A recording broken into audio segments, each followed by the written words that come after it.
আজকে খুব মজাদার একটা রেসিপি শেয়ার করছি। আশা করি সবার কাছে এই রেসিপিটা ভালো লাগবে আর সবাই রেসিপিটা ফুল দেখবেন। আজকে গরুর মাংসের শুটকি রান্না করব। তো গরুর মাংসের শুটকিটা কিভাবে করতে হয় সেটা প্রথমে বলবো।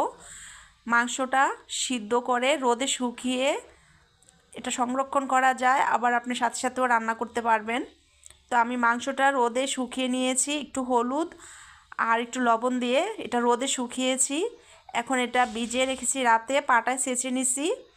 এখানে বিভিন্ন রকমের মশলা দেওয়া হয়েছে, যেমন হলুদ, মরিচ, লবণ, আদা, রসুন, দারচিনি, এলাচ, তেজপাতা দিয়ে মাংসটা কষিয়ে নিব।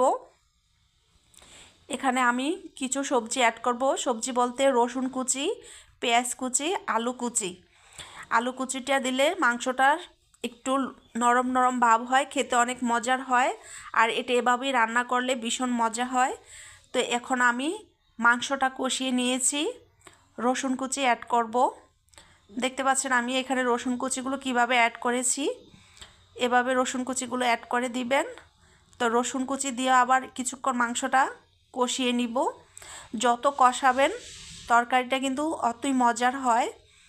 এখন আবার আমি পেঁয়াজ কুচি দিব, পেঁয়াজ কুচি দিয়েও আবার একটু কষিয়ে নিব। তো আমাদের এলাকার এই খাবারটা অনেক জনপ্রিয়, কিন্তু এখনকার জেনারেশন যারা আছেন তারা এই খাবারটা তেমন একটা বুঝবেন না, কারণ এখন তো সুবিধা আছে ফ্রিজের। তখনকার সময় এরকম সুবিধা ছিল না ফ্রিজের।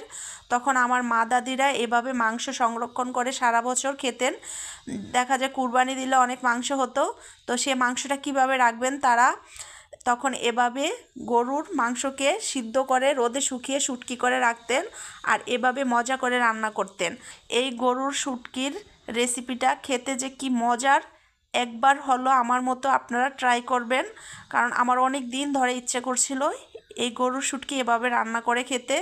তো আমি শেষমেশ এই গরুর শুটকির রেসিপিটা একদম করেই ফেললাম। তো আলুগুলো দিয়ে নেড়ে চেড়ে এখন একটু জল দিব, যাতে মাংসটা একটু ভালো করে সিদ্ধ হয়। আর মাংসটা আগেই সিদ্ধ করা ছিল, তো এখন জল দিয়ে একটু ডেকে দিব মাংসটা সিদ্ধ হওয়ার জন্য। তারপর আমি একটু জিরার গুঁড়া অ্যাড করে দিব। জিরার গুঁড়া অ্যাড করে দিয়ে একদম জলটাকে শুকিয়ে নিব। আর আমি যেহেতু কড়াইতে রান্না করছি কারেন্টের চুলায়, এখন একটু ফ্রাই প্যানে এটা ঢেলে নিব। ফ্রাই প্যানে ঢেলে তারপরে একদম মাখা মাখা করে বুনা বুনা করে নিব। এভাবে একবার হলো আমার মতো এই রেসিপিটা ট্রাই করবেন, দেখবেন খেতে কি যে মজার। আমার তো অনেক ফেভারিট একটা রেসিপি, আর আমাদের এলাকায়